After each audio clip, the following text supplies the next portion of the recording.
My favorite Wikipedia entry begins. Ronald James Reed was an American philanthropist, investor, janitor, and gas station attendant. Ronald Reed was born in rural Vermont. He was the first person in his family to graduate high school, made all the more impressive by the fact that he hitchhiked to campus each day. For those who knew Ronald Reed, there wasn't much else worth mentioning. His life was about as low-key as they come.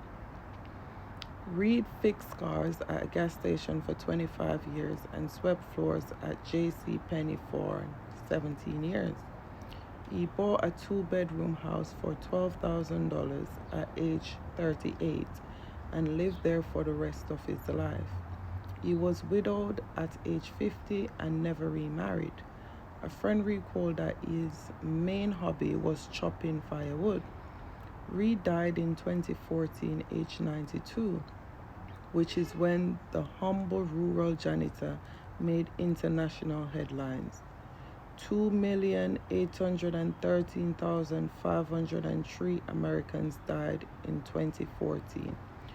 Fewer than 4,000 of them had a net worth of over $8 million when they passed away. Ronald Reed was one of them. In his will, the former janitor left $2 million to his stepkids and more than $6 million to his local hospital and library. Those who knew Reed were baffled. Where did they get all that money? It turned out there was no secret. There was no lottery win and no inheritance. Reed saved what little he could and invested it in blue chip stocks.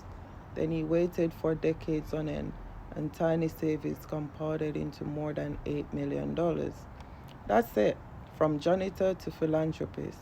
A few months before Ronald Reed died, another man named Richard was in the news. Richard Fuscone was everything Ronald Reed was not. A Harvard-educated Merrill Lynch executive with an MBA, Fuscone had such a successful career in finance that he retired in his 40s to become a philanthropist. Former Merrill CEO David Komansky praised Fuscone's business-savvy leadership skills, sound judgment, and personal integrity. Crain's Business magazine once included him in a 40 under 40 list of successful business people.